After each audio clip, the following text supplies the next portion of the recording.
आपली WCDची एक्झाम तुम्हाला माहिती असेलच, 14, 15 किंवा 16 जुलै.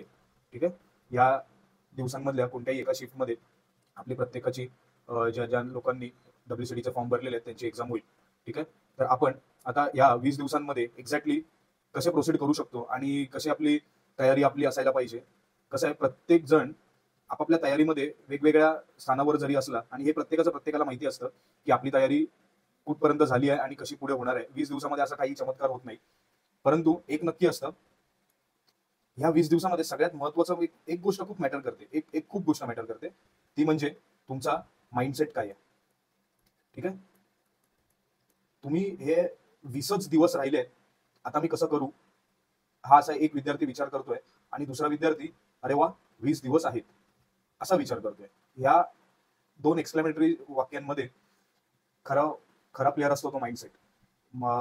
20 दिवसाचे 18 होतील, 16 होतील, 14 होतील, 10 होतील, 8 दिवस राहतील, 4 दिवस राहतील, दिवस कमीच होणार आहेत. त्या वेळेला तुम्हाला ते प्रेशर वाढणारच आहे. आणि जेव्हा तुम्ही समजा 4 दिवस राहिले, 4 दिवस असताना विचार करा ना हो, की 20 दिवस तुम्हाला किती मोठा कालावधी वाटेल हो. पण हे 20 दिवस त्यावेळेला असतील का? नसतील. हे 20 दिवस त्यावेळेला तुम्हाला त्या 4 दिवस राहिलेले असताना तुम्हाला खूप मोठे वाटतील, पण ती वेळ निघून गेलेली असतील. ते वरचे जे 16 दिवस आहेत ते तुम्ही ऑलरेडी घालवलेले असतील. बरोबर, बघा ना, 4च्या 5 पट आहेत 20 दिवस. म्हणजे कधीही आपल्याला आजच्या मोमेंटमध्ये आपल्याला ती वेळ आपल्याला कायम कमीच वाटते. पण मेक शुअर करा की 20 दिवस इनफ आहेत आपल्याला WCD एक्झाम क्रॅक करण्यासाठी. ठीक आहे, कारण 760 टोटल पोस्ट आहेत आणि ऍडिक्वेटली बऱ्यापैकी हा एक चांगला नंबर आहे. त्यासाठी तुम्हाला नक्कीच मेहनत घेतली पाहिजे. तर आपण आता बघूया, आपण ह्या डिटेल स्ट्रॅटेजीमध्ये आपण नक्की काय काय करणार आहोत. सगळ्यात पहिलं म्हणजे मी इथे एक ब्रीफमध्ये पेपर पॅटर्न डिस्कस केलंय. ठीक आहे, त्याच्यानंतर पेपर पॅटर्न नंतर आपले जे टेक्निकल आणि नॉन टेक्निकल हे जे सब्जेक्ट्स आहेत, तुम्हाला आठवत असेल किंवा अजूनपर्यंत तुम्ही बघितलं नसेलच तर टेक्निकलचे सब्जेक्ट्स आपण कसे डील करायचे या डायरेक्ट रिक्रुटमेंट एक्झामसाठी हे मी मागच्याच प्रिपरेशनच्या व्हिडिओजमध्ये सांगितलेलं आहे. आपले 6 फ्रंटलाइनर सब्जेक्ट्स आणि आपले फ्रंटलाइनर सब्जेक्ट्स आणि त्याच्यानंतर सेकंड इन कमांड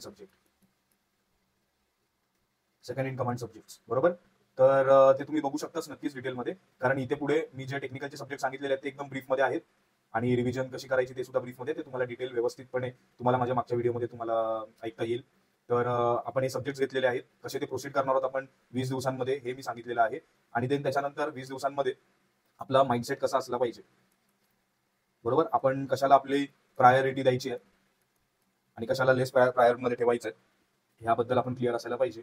आणि एक मी तुमचा ऍज अ मेंटॉर म्हणून किंवा तुम्हाला एक येणाऱ्या एक्झामसाठी एक मी गाईड करतोय. सो त्याने मला माझा रोल नक्की माहिती आहे की मला तुम्हाला नक्की काय इनपुट्स द्यायचे, आणि हे इनपुट्स कुठलेही वाऱ्यावरचे नाही आहेत. विश्वास ठेवा, गेले बरेच वर्ष आणि त्या वर्षांमध्ये कितीतरी अनेक एक्झाम्स, त्याचा एक अनुभव गाठीशी घेऊन मी हे वर्तुळ एज्युकेशन नावाने चॅनल चालू केलेलं आहे. आणि देवाच्या कृपेने लवकरच ह्या वर्तुळ एज्युकेशन चॅनल सुरू करणारा कोण आणि हा माझा आवाज मी स्वतः हे कोण आहे ते नक्कीच तुमच्या समोर येईल. आपण आता त्याच्या आधी आपण आपलं पुढे प्रोसीड करूया.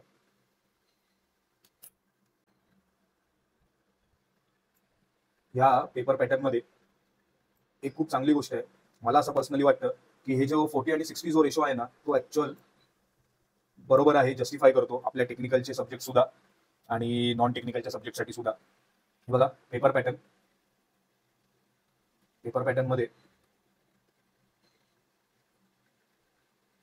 मध्ये आपल्याला टोटल किती क्वेश्चन्स आहेत? 100 क्वेश्चन्स आहेत. बरोबर, आणि हे किती मार्क्सला येणार आहेत? 2 मार्क्सला येणार आहेत. एक प्रश्न 2 मार्क्सला, म्हणजे टोटल आपल्याला झाले 200 मार्क्स. त्या 100 क्वेश्चन मधले 40 क्वेश्चन हे नॉन टेक्निकलचे असणार आहेत. बरोबर, आणि 60 क्वेश्चन्स हे टेक्निकलचे असणार आहेत. ह्या 40 क्वेश्चन्स मधले मी तुम्हाला सांगतो मराठी, इंग्लिश, ठीक आहे, आणि रिझनिंग, ह्या 30 क्वेश्चन्स मधले ठीक आहे आपल्याला 28 तरी आपण आरामात आपण टार्गेट करू शकतो. हो, नक्कीच आपण हे करू शकतो. आणि राहिलेल्या ह्या 10 पैकी आपण किती करतो हे आपल्या ह्या 20 दिवसांवर आपण कसा अप्रोच करतो आहे जीके आणि जीएस त्याच्यावर डिपेंड असतं. ठीक आहे, ते मी तुम्हाला सांगतो. त्याच्यानंतर आपल्याला 60 क्वेश्चन्स विचारतात आपल्या टोटल आपल्या सिव्हिल इंजिनिअरिंगवर. बरोबर, सिव्हिल इंजिनिअरिंगवर ह्याच्यामध्ये ह्या पूर्ण टोटल 100 क्वेश्चन्स मध्ये एक गोष्ट लक्षात ठेवण्यासारखी आहे, 1/4 हे निगेटिव्ह मार्किंग आहे. आता काही जण म्हणतील की सर आम्ही पहिल्या एक्झाम मध्ये जेव्हा जी एक्झाम कॅन्सल झाली त्यावेळेला 1/4 हे 2 मार्कांसाठी तसं बघायला गेलं तर 0.5 ही व्हॅल्यू येते, बरोबर, 1/4 त्याचे. म्हणजे एक क्वेश्चन तुमचा चुकला तर 0.5 तुमचे मार्क्स कट झाले पाहिजेत, पण ते ऍक्च्युअल 1/4 म्हणजे ते 0.25 एवढेच कट होतात. आता हे तुम्ही जेव्हा एक्झाम मध्ये जाल आणि जेव्हा तुमचा पेपर चालू व्हायच्या आधी तुम्ही ते रीड करू शकता, कारण हे जे 0.25 इन्फॉर्मेशन सुद्धा काही स्टुडंट्सनी मला वाटतं त्याच वेळेला वाचलेली, तिथे रीड केलेली. ठीक आहे. तर ऍक्च्युअल मध्ये ऑफिशियल नोटिफिकेशन मध्ये तर जे 1/4 मार्किंग आहे ते 1/4 आपल्या 2 मार्कचा जो क्वेश्चन आहे त्याच्यामधले 1/4 निगेटिव्ह मार्किंग आहे. ठीक आहे. तर ते तुम्ही तिकडे फिगर आउट करू शकाल.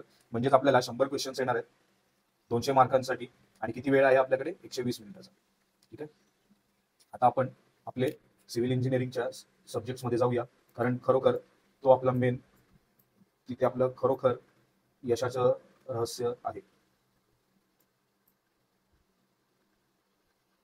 आता बघा, सिव्हिल इंजिनिअरिंगचे आपल्याला किती मार्क्ससाठी विचारतात, तर 60 मार्क्ससाठी विचारतात. एकच मिनिट. आपल्याला 60 क्वेश्चन्स विचारणार आहेत 120 मार्कांसाठी. 60 क्वेश्चन्स मध्ये तुम्हाला हे प्युअरली मी कम्प्लीट माझ्या एक्सपिरियन्सवर मी तुम्हाला हे सजेस्ट करतोय. तसं नोटिफिकेशन मध्ये 16 की 17 सब्जेक्टची लिस्ट होती, पण आता 20 दिवस आहेत आणि 20 दिवसांमध्ये तुम्ही 16 आणि 17 सब्जेक्ट तुम्ही चॅप्टर 1 पासून ते चॅप्टर 10 पर्यंत तुम्ही नाही प्रत्येक अपेअर करू शकत. सो आपल्याला रियालिटी पण फॅक्ट चेक पण बघितलं पाहिजे. आणि हा टाइम असा नाहीये की इथून पुढे तुम्हाला तुम्ही गेट सारखं, म्हणजे आता हा जून एंडिंग चालू आहे आणि तुमची एक्झाम फेब्रुवारीमध्ये आहे आणि तुमच्याकडे 7 ते 7 महिने आहेत, 7 ते 8 महिने प्रिपरेशन करायला, आणि मग तुम्ही डे 1 पासून सब्जेक्ट 01 पासून तुम्ही स्टार्ट करता, असं नाहीये. आपल्याकडे फक्त 20 दिवस राहिलेले. गेट एक्झाम मध्ये आपण 20 दिवस फक्त टेस्ट सिरीज देत असतो. ठीक आहे. तर तसं काही इथे आपल्याला करू शकत नाही आणि करायची गरज आहे असंही मला वाटत नाहीये. त्याच्यामुळे मी हे जे सांगतोय ते तुम्ही व्यवस्थित लक्षात ठेवा, आणि हे जर तुम्ही फॉलो करता, केअरफुली रीड करता, हवं तर एकदा तुम्हाला नाही समजलं परत परत रिपीटेडली बघा. ठीक आहे. मी काय म्हणतोय, काय सांगायचा प्रयत्न करतोय, हे परत परत ऐका. त्यावेळेला तुम्हाला समजेल की 20 दिवस इनफ आहेत. हो, 20 दिवस हे इनफ आहेत, विश्वास ठेवा माझ्यावर. जी माझी आधीचा व्हिडिओमध्ये मी जी स्ट्रॅटेजी माझी डिस्कस केलेली, की सिव्हिल इंजिनिअरिंग हे खूप वास्ट आपण समजतो आणि आपण त्याच्यामध्ये एक खूप मोठी मेंटल आपण ब्लॉकेज तयार करतो, तर तसं करायची गरज नाहीये. ही आपली स्वतःची आपली बॅटलफील्ड आहे, बरोबर. त्या बॅटलफील्डमध्ये आपले पुढे उभे राहणारे आपले वॉरियर्स हे आपल्याला वेल सेट माहिती असले पाहिजेत, कारण ऍक्च्युअल मध्ये जर ते कोलॅप्स झाले तर तुम्ही ते वॉर किंवा ते बॅटल जिंकू शकत नाही फॉर शुअर. हे नक्कीच आहे, हे बरोबर आहे. त्याच्यामुळे तुमचे हे जे 6 फ्रंटलाईन सब्जेक्ट्स आहेत ना, हे जे 6 सब्जेक्ट्स आहेत ना, हे खूप इम्पॉर्टंट आहेत. त्यामध्ये पहिला आहे वॉटर रिसोर्स इंजिनिअरिंग. कसं आहे, आपली एक्झामच WCD. ठीक आहे. आपली एक्झामच WCDची आहे. त्या WCD मध्ये वॉटर कन्झर्वेशन.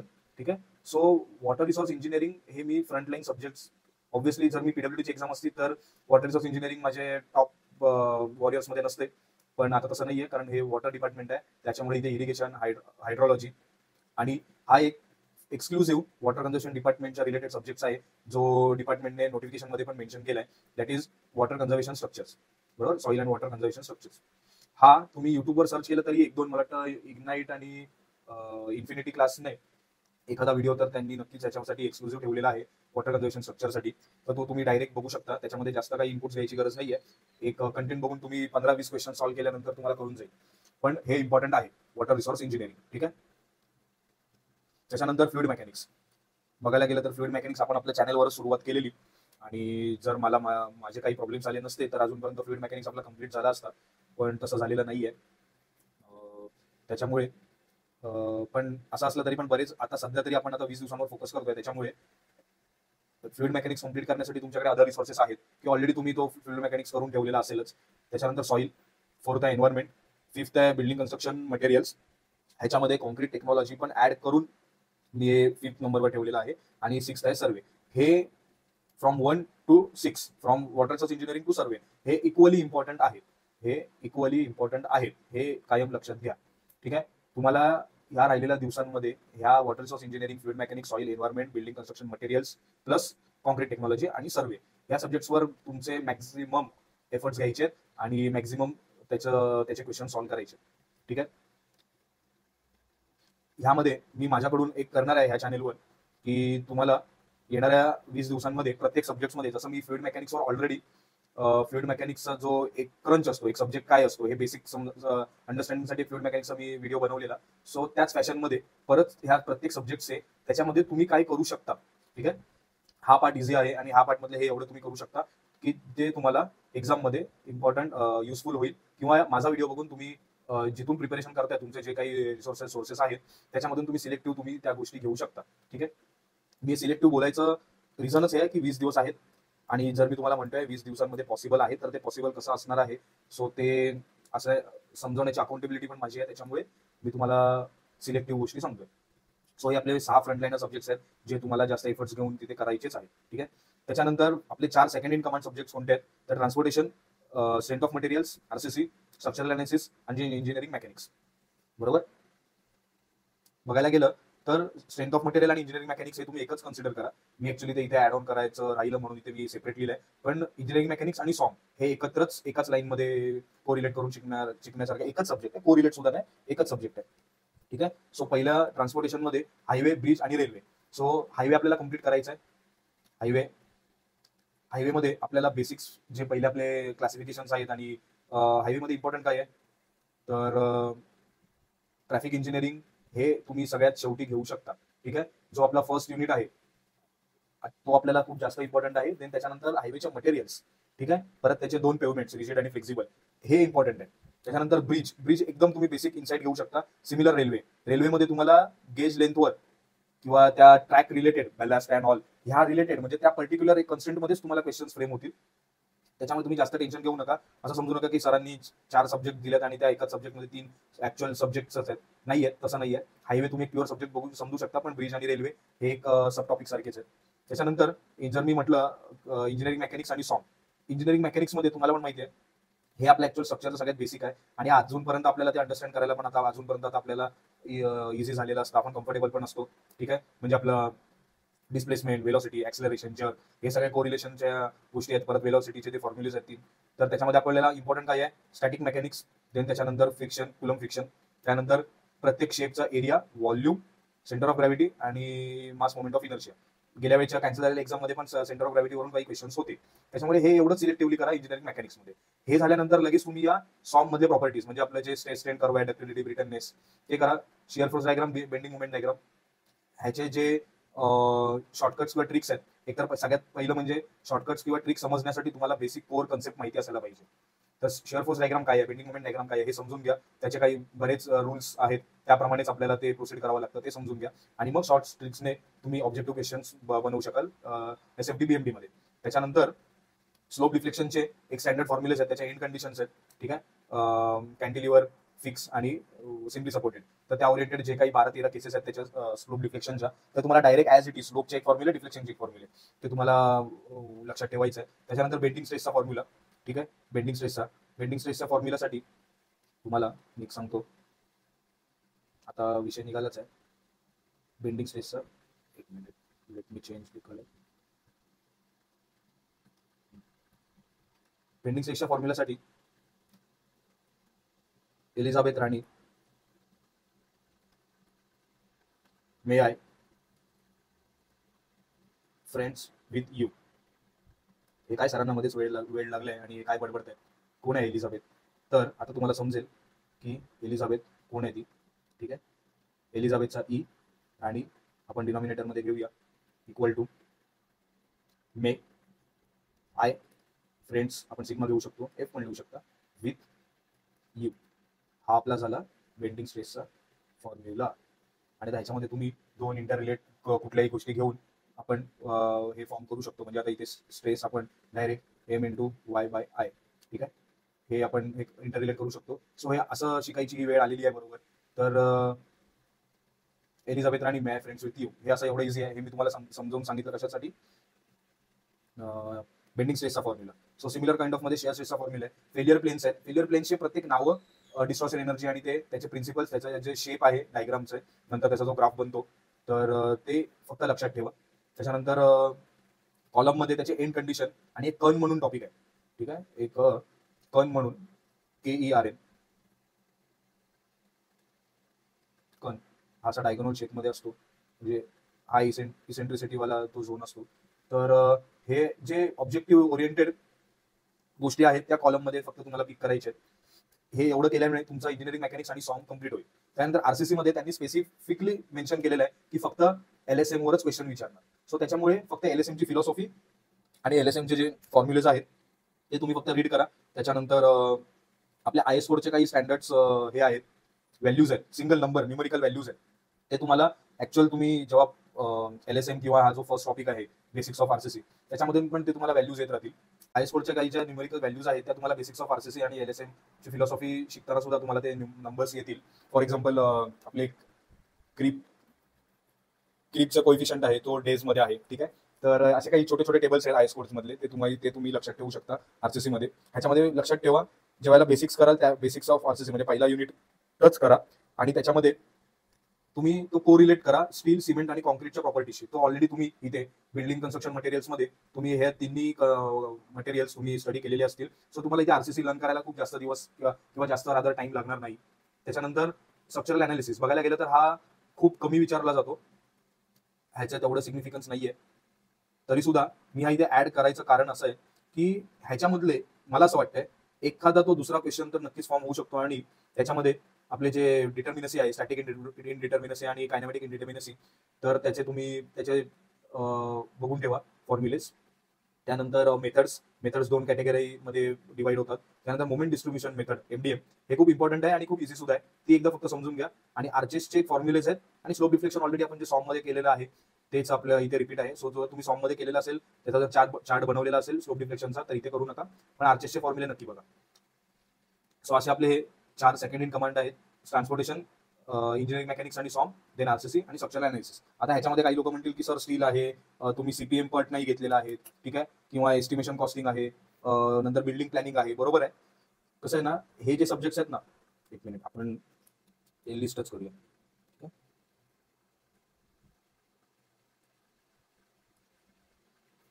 कोणते कोणते आहेत आपले? स्टील, त्याच्यानंतर कन्स्ट्रक्शन मॅनेजमेंट ज्याच्यामध्ये CPM पट आहे, ठीक आहे, कन्स्ट्रक्शन मॅनेजमेंट किंवा प्रोजेक्ट मॅनेजमेंट. त्याच्यानंतर आपला एस्टिमेशन अँड कॉस्टिंग, नंतर बिल्डिंग प्लॅनिंग. हे जे सब्जेक्ट्स राहतात ना, हे तुम्ही हे मोजून एका दिवसात तुम्ही जस्ट प्रिव्हियस इयर क्वेश्चन्स बघून तुम्ही हे करू शकता. म्हणजे काय करायचं, प्रिव्हियस इयर क्वेश्चन्स तुम्ही बघितले, ह्याच्यामधून तुम्हाला काय कळेल, टॉपिक समजेल. म्हणजे ह्या टॉपिकवर तुम्हाला ऑलरेडी विचारलेलं आहे. आता तुम्हाला काय करायचं आहे, त्याच्या नियर बाय टॉपिक हा स्टडी करायचा. म्हणजे आता एक क्वेश्चन विचारलेला आहे, त्याचा आन्सर एकच असणार आहे ना, ABCD. समजा त्याचा आन्सर योग्य A आहे, तर राहिलेले B, C आणि D त्याच्यामध्ये ते जरी आन्सर्स नसले ते ह्या प्रश्नासाठी चुकीचे असतील, पण ते त्याच टॉपिकचे किंवा त्याच सब्जेक्टचे ते टर्मिनॉलॉजीज आहेत ना, सो ते तुम्ही त्याच्यामध्ये स्टडी करा. आणि हे चारही सब्जेक्ट्स एका दिवसात होण्यासारखे आहेत. हे एका दिवसात तुम्ही नाही करू शकत. म्हणजे इंजिनिअरिंग मेकॅनिक्स, सॉम किंवा ट्रान्सपोर्टेशन, त्याच्यामुळे मी ह्यांना सेकंड इन कमांड ठेवलेलं आहे आणि ते तेवढे तुम्हाला मार्क्स पण ऑफर करतात. पण जर तुम्हाला स्मार्ट वे मध्ये स्टडी करायचंय, बघा मी तुम्हाला स्ट्रॅटेजी देतोय, अजून 2-4 व्हिडिओज असतील त्यांची काहीतरी स्ट्रॅटेजी असेल. इम्पॉर्टंट काय माहितीये, आम्हाला काय म्हणायचंय त्याचा फक्त एक क्रंच, त्याचा एक फक्त ब्रीफ तुम्हाला एक्स्ट्रॅक्ट करायचा आहे. आणि शेवटी तिथे ती तुमची बॅटल असणार आहे. तिथे तुम्हाला तुमची फिलॉसॉफी स्वतःची तुम्हाला मांडायची आहे आणि तुम्हाला तसे पुढचे 20 दिवस स्पेंड करायचे. त्याच्यामुळे ह्याच्यामधून तुम्ही ह्या माझ्या स्ट्रॅटेजीमधून तुम्ही हे घेऊ शकता की तुम्ही तुमचा माइंडसेट क्लिअर करा. आणि एक तर सगळ्यात पहिली गोष्ट समजावा की हे होण्यासारखं आहे. त्याच्यानंतर ऍक्च्युअल करताना तुम्ही हा सिक्वेन्स लक्षात ठेवू शकता. हे नक्कीच हे माझे फेवरेट सब्जेक्ट्स आहेत, ठीक आहे, म्हणून हे मी ह्या ऑर्डरमध्ये लावलेले नाहीये. ते आपल्या एक्झामचा डिमांड लक्षात घेताच मी हे सिलेक्ट केलेले आहेत. आणि हे जे तुम्हाला 4 सब्जेक्ट सांगितले जे राहत आहेत ते, किंवा इव्हन रादर तुमच्या प्रिपरेशनमध्ये इथे ऑर्डर चेंज असू शकते. आणि जे काही राहत आहेत सब्जेक्ट ते तुम्ही हे असे ह्या मॅनरमध्ये तुम्ही आता क्विक वे मध्ये तुम्ही सॉल्व्ह करू शकता. किंवा काही फॉर्म्युलेज हे जे तुम्हाला मी ट्रिक सांगितले त्याचे तुम्ही आता स्टडी करू शकता. हे पूर्ण आपलं कम्प्लीट झालेलं आहे टेक्निकलचं, जे की खूप इम्पॉर्टंट आहे. त्याच्यामुळे मी इकडे जास्त वेळ दिलेला आहे. सिमिलरली आपण आता बघूया नॉन टेक्निकलचे. आपल्याला टोटल किती क्वेश्चन्स येणार आहेत? 40 क्वेश्चन्स, ठीक आहे. सॉरी, त्या 40 क्वेश्चन्स मध्ये आपल्याला 35 प्लस टार्गेट करायचं आहे. म्हणजे ह्याचे जर आपण 35 प्लस टार्गेट करतो म्हणजे 70 मार्क्स नियर बाय. आणि जर तिथे आपण एक 45-50 क्वेश्चन्स राईट करतो out of 60 in technical domain, then surely we can achieve our desire score. पण त्याच्यासाठी आपल्याला ह्याच्यामध्ये तर तुम्हाला ऍडव्हान्टेज आहे, ठीक आहे.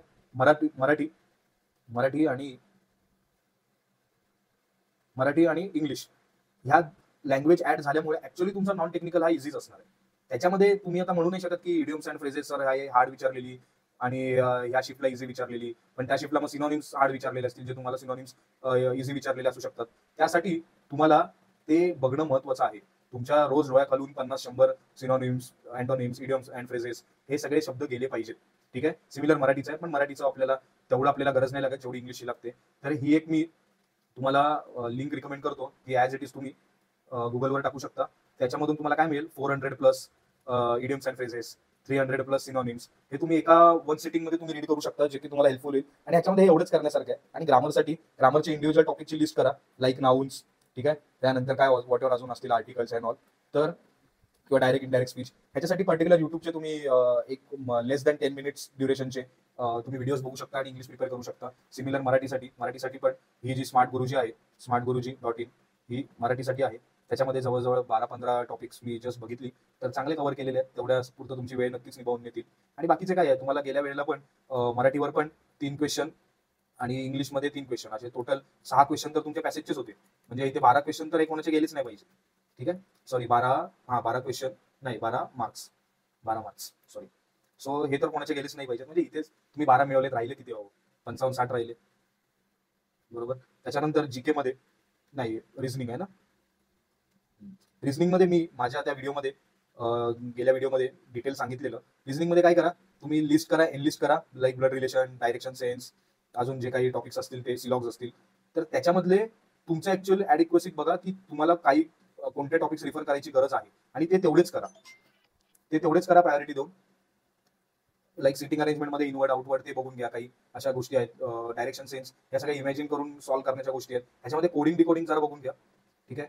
जे नंबर्सच्या रिलेटेड गोष्टी आहेत, कारण तुम्हाला ऍप्टिट्यूड येणार नाहीये रिझनिंग मध्ये. कोडिंग डिकोडिंग हे थोडंफार बघून घ्या. ज्याच्यामध्ये जे तुम्हाला वाटते की हे मी थोडंसं इथे मला रिफर करायची गरज आहे, हा कन्सर्न आहे माझा, ते तेवढंच करा. बाकीचं सगळे वेल सॉल्ट आहे. जर तुम्ही तुमचा माइंडसेट एकदम क्लिअर ठेवताय, एकदम पॉझिटिव्ह हॅपी सुखी राहून मस्त एक्झामला अपियर करताय, तर रिझनिंग तुम्हाला त्रास देणार नाही. आणि जर तुम्ही असं नसेल तर नक्कीच रिझनिंग तुम्हाला त्रास देईल. सो तुम्ही बघा, तुम्हाला रिझनिंग त्रास देणार हवाय की नको, मार्क्स देणार हवाय. सो मराठी, इंग्लिश, रिझनिंग झाले ना हो इथेच 30 क्वेश्चन्स आउट ऑफ 40. राहिले किती या जीके जीएस साठी?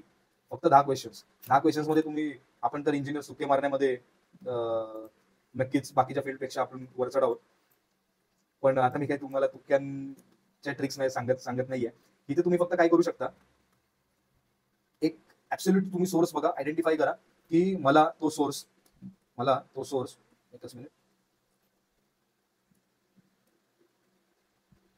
नोव्हेंबर पासून ते मे पर्यंत करंट अफेअर्सचं स्टफ देईल. मग तुम्हाला तुमची जी लँग्वेज तुम्हाला प्रिफरेबल वाटते, मराठीमध्ये तुम्हाला कळते तर मराठी मॅगझिन्स बघा, नाहीतर इंग्लिश बघा. ठीक आहे. पण नोव्हेंबर ते मे पर्यंत हा एक टाइम कन्सेंट ठेवा. आणि त्याच्यामध्ये ते वाचताना सुद्धा तुम्हाला महाराष्ट्र स्पेसिफिक वाचायचं आहे. त्याच्यामध्ये सुद्धा वाचताना ऑलरेडी त्यांनी कॅटेगराईज केलेलं असतं. ठीक आहे. म्हणजे जॉग्राफी, हिस्टॉरिकल किंवा अवॉर्ड्स अँड ऑल असं कॅटेगराईज केलेलं असतं. ते जरी नसेल तरी पण मी इन जनरल सगळ्यांसाठी सांगतोय की तुम्ही ते वाचताना तुम्हाला हे कळून येऊ दे की तो मुद्दा ह्या कुठल्या कॅटेगरीमध्ये बसतोय.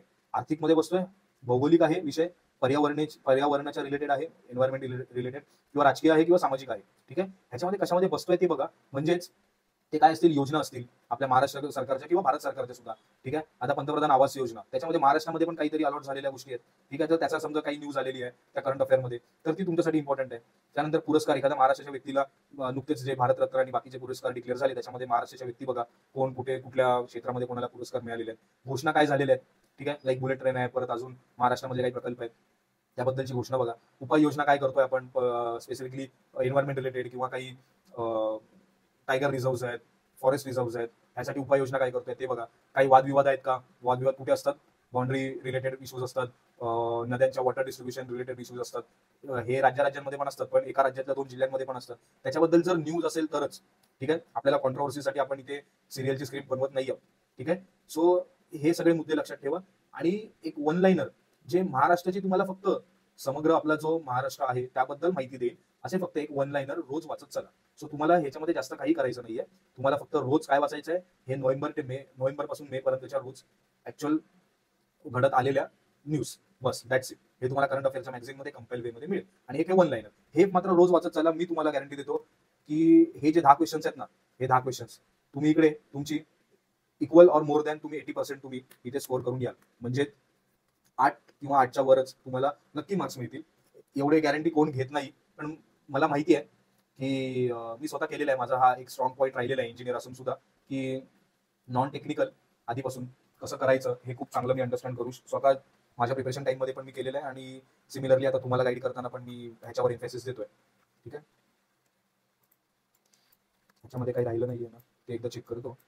ओके,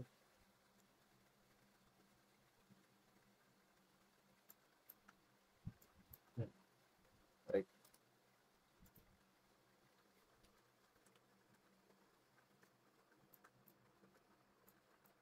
आता आपण ऍक्च्युअल, तुम्हाला प्रश्न पडला असेल की सर आता आम्ही ऍक्च्युअल प्रोसीड कसं करू.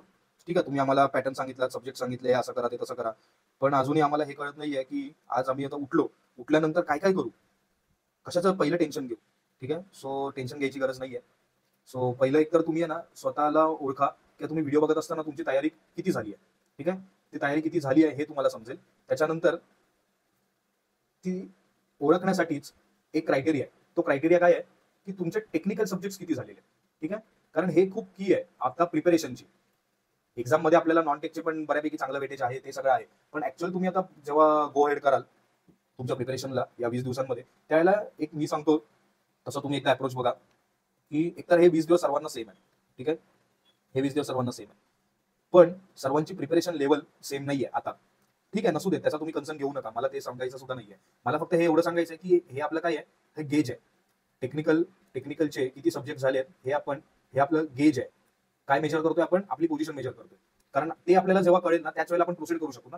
सर आपल्याला आपले 10 पेक्षा जास्त सब्जेक्ट झालेले आहेत, त्याचा अर्थ आपल्याला रोज बघा, मी तुमचे इरिस्पेक्टिव्ह ऑफ टेक्निकल सब्जेक्ट जे ऍक्च्युअली खरोखर महत्वाचे आहेत ते कमी झालेले असू देत किंवा ऍडिक्वेट असू देत, जास्त असू देत, पण मी रिव्हिजन, ठीक आहे, ह्याच्यामध्ये रिव्हिजनचे 4 तास हे सगळ्यांना सेमच ठेवलेले आहे. 4 किंवा 4 पेक्षा जास्त रिव्हिजन करा, पण रिव्हिजन हे खूप इम्पॉर्टंट आहे. आणि कसं रिवाइज करायचं ते जास्त डिटेलमध्ये मी या जो मागचाच व्हिडिओ आहे, ठीक आहे, तर त्याच्यामध्ये मी तुम्हाला सांगितलेलं आहे कसं रिवाइज करा, कशी रिव्हिजनची स्ट्रिक करायची आपल्याला फॉलो. तर ते तुम्ही हा बघू शकता एकदा व्हिडिओ. आणि ह्याच्यामध्ये तुम्हाला रिव्हिजनला खूप इम्पॉर्टन्स द्यायचा आहे. सो झाले 4 तास तर आपले डिवोट झाले, अलॉट झाले रिव्हिजनसाठी. त्याच्यानंतर ज्याचे 10 सब्जेक्ट किंवा त्याच्यापेक्षा जास्त झालेले आहेत त्याने रोज 4 तास रिव्हिजन झाली, 2 तास क्वेश्चन प्रॅक्टिस केले, त्यानंतर 2 तास नॉन टेक्निकल केलं. नॉन टेक्निकल मध्ये पण 1 तास जर तुम्ही जीके जीएस रीड करताय, राहिला 1 तासामध्ये reasoning, Marathi, English mix question तुम्ही पीवायक्यू मध्ये बघून समप करू शकता. ज्यांचे 7 आणि 10 सब्जेक्ट झालेले आहेत त्यांना काहीतरी 20 दिवसामध्ये एक असा टाइम स्लॉट पाहिजे की जर समजा एखाद्याचे 7 सब्जेक्ट झालेत आणि 8वा 9वा सब्जेक्ट असा होऊ शकतो जर पर्टिक्युलर काही अवर्स दिल्यामुळे, तर त्याने काय करावं, त्याने एकतर सगळ्यात पहिलं म्हणजे त्याने स्टँडर्ड बुक्स तर अजिबात चुकूनही ओपन करू नये. ठीक आहे, स्टँडर्ड बुक्स ओपन करतोय तर एक बाबा काम करतो, तू येणाऱ्या संडेचे तू मान्सून ट्रेकिंगचे प्लॅन बनव आणि एक्झाम नको देऊ सध्या. पण सध्या मी हे असं म्हणतोय कारण 20 दिवस राहिलेले असताना तुम्ही स्टँडर्ड बुक्स ओपन नाही करू शकत, किंवा इव्हन तुमच्या क्लासचे जे पब्लिकेशनचे नोट्स बुक्स असतील ते पण नोट्स ओपन नाही करू शकत. त्यामध्ये फक्त तुम्हाला एवढं मेक शुअर करायचं आहे की जे आपले सब्जेक्ट्स राहिले त्याच्यामधले त्याचे शॉर्ट नोट्स काढून त्याच्यामध्ये तुम्हाला जेवढं समजतंय तेवढं समजून घ्या, बस. सो 4 तास रिव्हिजन, 2 तास ते तुम्हाला जे काही प्रिपेअर करायचं आहे, जे तुमचे हाफ हार्टेड सब्जेक्ट्स राहिले ते. त्याच्यानंतर इथे तुम्हाला 1 तास करा क्वेश्चन प्रॅक्टिस, किंवा जो करतोय जास्त त्याची करायची तयारी आहे त्याने 2 तास करावे, पण 1 तास तर मिनिमम क्वेश्चन प्रॅक्टिस करा. त्याच्यानंतर ऑब्व्हियसली 2 तास नॉन टेक्निकलसाठी द्या. आणि त्याचे 7 पेक्षा सब्जेक्ट कमी झालेले आहेत. माझ्यासाठी हा 7 पेक्षा जो कमी सब्जेक्ट करणारा विद्यार्थी आहे ना, हा जास्त गेम चेंजर मला वाटतो. ठीक आहे, जर तुम्ही योग्य माइंडसेट ठेवता ना, तर तुम्ही 7 पेक्षा कमी सब्जेक्ट करून पण तुम्ही ह्या कॅटेगरीला तुम्ही टफ देऊ शकता.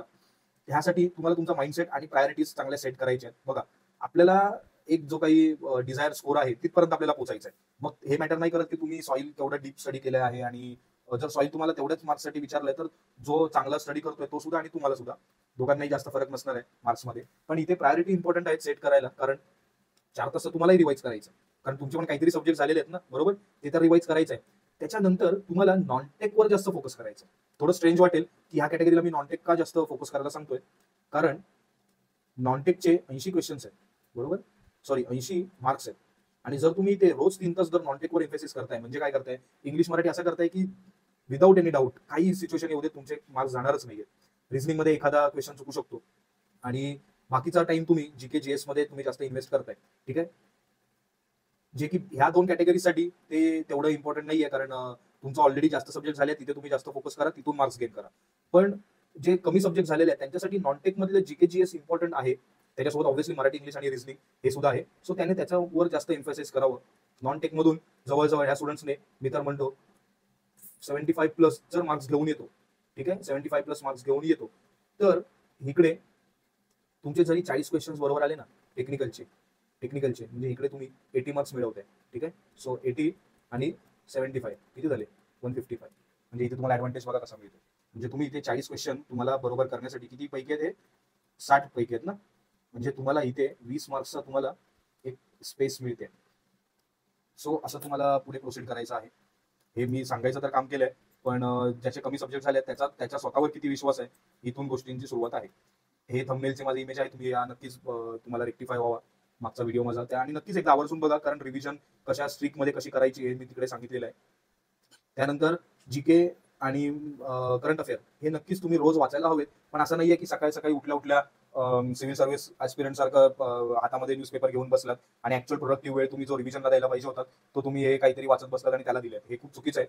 तुम्ही, मी तर म्हणतो, अनप्रोडक्टिव्ह वेळ तुमचा ह्याला डिवोट करा, कारण आपल्याला तेवढ्याच मार्क्सला विचारणार आहे. जेवढ्या मार्क्सला विचारणार आहे त्याला तेवढंच इम्पॉर्टन्स द्या.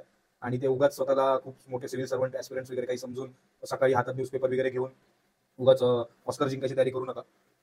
त्याच्यानंतर मराठी इंग्लिशसाठी सेपरेट स्लॉट देऊ नका. हे पर्सनली माझं ओपिनियन आहे. पण जर तुम्हाला द्यायचा असेल तर तो देऊ शकता, पण रोज करायची गरज नाहीये. 20 दिवसामध्ये रोज तुम्ही मराठी इंग्लिश करताय, कारण ऑलरेडी तुम्ही टेक्निकल करताय. ते पण टेक्निकलमध्ये रिव्हिजनचा एक स्लॉट आहे, एक तुमचा काही नवीन सब्जेक्ट मेकिंगचा आहे, त्यानंतर क्वेश्चन प्रॅक्टिस आहे. ठीक आहे. त्याच्यामध्ये तुम्हाला रोज जीके आणि करंट अफेअर वाचायचं आहे. तर ह्यामध्ये तुम्ही रोज मराठी आणि इंग्लिश करणार. सो ते थोडं एवढं, पण मी मल्टीटास्किंग मी स्वतः नाहीये, त्याच्यामुळे मी ते रिकमेंड नाही करणार. पण तुम्ही मराठी इंग्लिश एखादा सॅटर्डे फ्रायडे संडे बघून एक 2-4 तासाचा एक पॅच देऊन डायरेक्ट मराठी इंग्लिश तुम्ही उडवू शकता. हो, खरोखर ते बघा तुमचं, तुम्हाला काय प्रिफरेबल आहे ते. त्याच्यानंतर हे खूप इम्पॉर्टंट आहे, हे जे मी पुढे लिहितोय. ठीक आहे. तुम्हाला ऍक्च्युअल मध्ये टेक्निकल तर हे नो डाऊट की आहे. ठीक आहे. तुम सिलेक्शन टेक्निकलचं सब्जेक्ट कोण किती चांगलं करताय आणि कोण किती अॅक्युरेसीने करताय त्याच्यावरच ठरतं. तर त्याच्यामध्ये आपल्याला आपला परफॉर्मन्स ऑप्टिमाइज करायचा असेल ना, तर ही एक गोष्ट लक्षात ठेवा. ठीक आहे. ही एक गोष्ट लक्षात ठेवा, विषयांच्या मागे पडू नका. मी वरती जरी आपले 6 फ्रंट लाईनर आणि 4 सेकंड इन कमांड जे आपले कॅटेगरीज आहेत त्याच्यामध्ये सब्जेक्ट जरी एनलिस्ट केले असले तरी पण एक तुमच्या गोष्ट लक्षात येईल. नक्कीच तुम्हाला 6 सब्जेक्ट जे फ्रंट लाईनर आहेत त्या सब्जेक्ट्सना तुम्हाला इम्फोसिस करायचं आहेच. तिकडे तुम्हाला सोडायचं नाहीये काही. ठीक आहे. पण जे सेकंड इन कमांड आहेत ना सब्जेक्ट, तिथे मी प्रत्येक सब्जेक्टच्या पुढे ब्रॅकेटमध्ये सब टॉपिक्स लिहिलेले आहेत. तेच काय आपले मुद्दे आहेत. मुद्दे विषय म्हणजे आपले ऍक्च्युअल सब्जेक्ट. ठीक आहे. आणि मुद्दे म्हणजे काय, त्याचे सब टॉपिक. म्हणजे त्या टॉपिकमध्ये जे TCS जास्त करून ज्याला महत्व देते असे ठळक मुद्दे. म्हणजे विषयांच्या मागे पडू नका. म्हणजे माझे अरे 4 सब्जेक्ट आज झाले, 2 सब्जेक्ट बाकी आहेत, अजून 10 सब्जेक्ट बाकी आहेत, एवढे दिवस राहिले आहेत, 2 दिवसामध्ये माझा एकच सब्जेक्ट झाला. हे विषयांच्या मागे पडू नका. स्वतःला ते जाणून पण देऊ नका.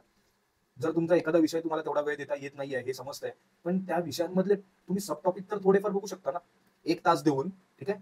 1 तास देऊन मी स्टील मधला किंवा बिल्डिंग प्लॅनिंग मधला किंवा CPM पॉईंट ह्याच्यामधले तर मी ते सब टॉपिक्स तर मी करू शकतो ना नक्कीच. ठीक आहे. मान्य, मला माझा पूर्ण प्रोजेक्ट मॅनेजमेंट माझा नाही झाला, पण तो प्रोजेक्ट मॅनेजमेंट नाही झाला म्हणून तुमची उद्या सिलेक्शन लिस्ट आहे का डिपेंड नाही ना. तुम्ही प्रोजेक्ट मॅनेजमेंटच्या किती क्वेश्चन्स तुम्ही राईटली अटेम्प्ट केले आहेत हे तुम्हाला बेनिफिट देणार आहे. त्याच्यामुळे मुद्द्यांना सोडू नका. मुद्दे म्हणजे काय, आपले सब टॉपिक. विषयांच्या मागे पडू नका आणि मुद्द्यांना सोडू नका. हे कायम लक्षात ठेवा. त्याच्यानंतर हे तर तुम्हाला मी सांगितलं तुम्हाला अप्रोच कसा करायचा आहे. मी सुरुवातच केलेली या व्हिडिओची की इट्स ऑल अबाउट माइंडसेट. आणि माझा ओव्हरऑल माझं शिकवताना पण माझा एम्फेसिस ह्याच एका शब्दांवर असतं की आपण माइंडसेट कसा ठेवतोय, आपलं माइंड कसं आपण ट्रेन करतोय, आपण काय समजवतोय आपल्या स्वतःला, आपण काय फीड करतोय आपल्या डोक्यामध्ये, ते इम्पॉर्टंट आहे. सो 20 दिवस राहिलेत बघा. आज 20 दिवस राहिलेत आपल्याला कमी वाटत असतील. 10 दिवस राहिले असताना 20 दिवस 10च्या एक्झॅक्टली डबल आहे. सो त्यावेळेला आपल्याला 20 दिवस जास्त वाटते. त्याच्यामुळे make it count your each day. ठीक आहे.